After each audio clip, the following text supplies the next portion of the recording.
নদিয়ার নবদ্বীপ থানার অন্তর্গত বেদরাপাড়া গুমটি এলাকায় বিজেপি প্রার্থী সুতিশেখর গোস্বামীর গাড়ির ওপর হঠাৎই হামলার অভিযোগ ওঠে তৃণমূলের ওপরে।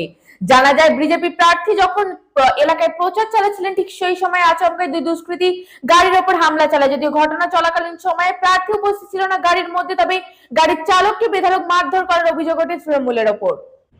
এই ঘটনার প্রতিবাদে ক্ষুব্ধ বিজেপি কর্মী সমর্থকরা রাস্তায় নেমে অবরোধ করে এবং নবদ্বীপ থানায় বিক্ষোভ দেখায়। এর জেরে এলাকায় সাময়িকভাবে যান চলাচল ব্যাহত হয় এবং উত্তেজনা ছড়িয়ে পড়ে। পরিস্থিতি নিয়ন্ত্রণে আনতে পুলিশ এবং কেন্দ্রীয় বাহিনী ঘটনাস্থলে পৌঁছে এবং বিক্ষোভকারীদের সঙ্গে কথা বলে অবরোধ তুলে নেওয়ার চেষ্টা করে। পুলিশ দোষীদের বিরুদ্ধে দ্রুত ব্যবস্থা নেওয়ার আশ্বাস দিয়েছে। ঘটনা নিয়ে তীব্র ক্ষোভ প্রকাশ করেন প্রার্থী সুতিশেখর গোস্বামী। অভিযোগ করেন, নির্বাচনের আগে বিরোধীদের কণ্ঠরোধ করতেই এমন হামলা চালানো হয়েছে। পুলিশ ইতিমধ্যে ঘটনার তদন্ত শুরু করেছে এবং অভিযুক্তদের খুঁজে তল্লাশিও চালাচ্ছে।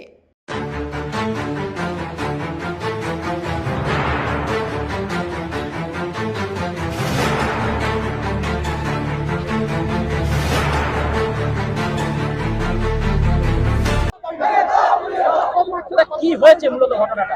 সেটা হচ্ছে, আমি তো প্রচারে এসেছি, প্রচার করছি, আমার গাড়িটা এখানে ছিল।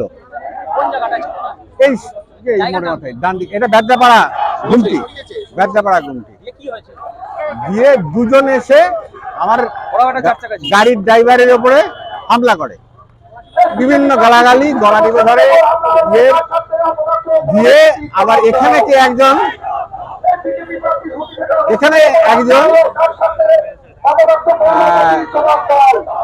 জিহাদি সে এসে আবার তাকে ধরে ফেলা হয়েছিল, দুজনকে এসে তাকে আবার ছাড়িয়ে পালাতে সাহায্য করে।